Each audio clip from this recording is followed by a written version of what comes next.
ये कहानी है दो दोस्तों की और उनकी दोस्ती की शुरुआत हुई थी अभी कुछ दिन पहले हॉस्पिटल के कमरे से, जहां पर वो दोनों एडमिट थे।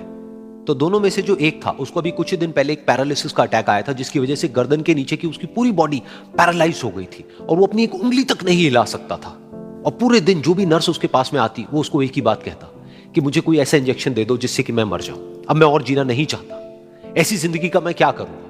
तो उसका जो दोस्त था उस कमरे में, क्योंकि वो चल फिर सकता था, तो रोज सुबह और रोज शाम को उस कमरे में एक खिड़की थी, उसके पास में जाकर के खड़ा हो जाता और अपने दोस्त को बताता कि उस खिड़की के बाहर क्या चल रहा है। बिल्कुल नीला आसमान है, सफेद बादल है, हल्की हल्की हवा चल रही है और कुछ पंछी उड़ रहे हैं। एक बहुत ही सुंदर बीच है जहां पर कुछ बच्चे मिट्टी के घरौंदे बना रहे हैं। कुछ लोग हैं जो वहां पर बैठे हुए बस समुद्र की लहरों को देख रहे हैं। कुछ लोग जॉगिंग कर रहे हैं, कोई एक्सरसाइज कर रहा है, कोई पतंग उड़ा रहा है। वहां पर एक आइसक्रीम की स्टॉल है जहां पर कुछ लोग आकर के आइसक्रीम खा रहे हैं। और सनसेट के टाइम पे जो पानी है वो पूरा गोल्डन हो जाता है और चमकने लगता है। तो शुरू में तो जब उसने वो सब बताना शुरू किया तो उसके दोस्त के ऊपर ज्यादा असर नहीं हुआ, लेकिन धीरे धीरे उसके अंदर जीने की चाह जागने लगी। अब वो सुबह का इंतजार करने लगा कि जल्दी से सुबह हो और मेरा दोस्त मुझे बताए कि आज यहां पर क्या हो रहा है। कुछ दिन तक ऐसे ही चलता रहा। फिर एक दिन जब वो सुबह उठा तो उसने देखा कि सामने वाला बेड खाली है। फिर उसने नर्स को बुलाया और उससे पूछा कि क्या वो डिस्चार्ज हो गया है। तो नर्स ने कहा कि आपको तो उन्होंने बताया होगा, उनके पास कुछ ही दिन बाकी थे और कल रात को ही उनकी डेथ हो गई है।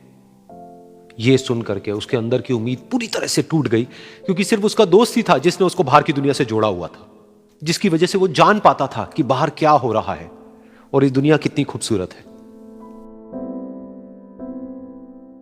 तो कुछ दिन तक तो वो रोता रहा और उसने जीने की चाह छोड़ दी।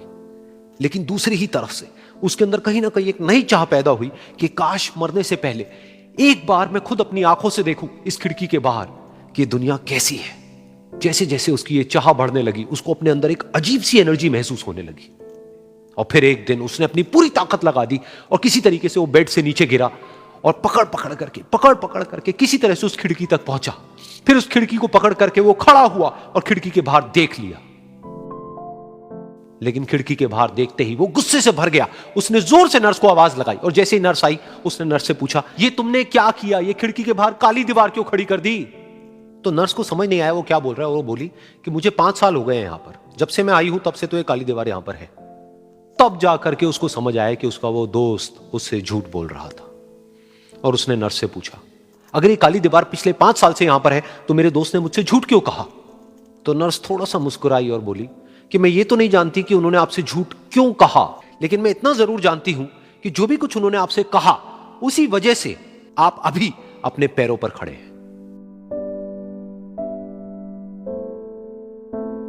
तो इस कहानी से हमको यह सीखने को मिलता है कि जो हमारे शब्द हैं, जो हमारे वर्ड्स हैं, जो हम अपने मुंह से बाहर निकालते हैं, उसमें इतनी पावर है जिसकी कोई हद नहीं है। वो किसी आदमी को गिरा भी सकते हैं और उसको उठा भी सकते हैं।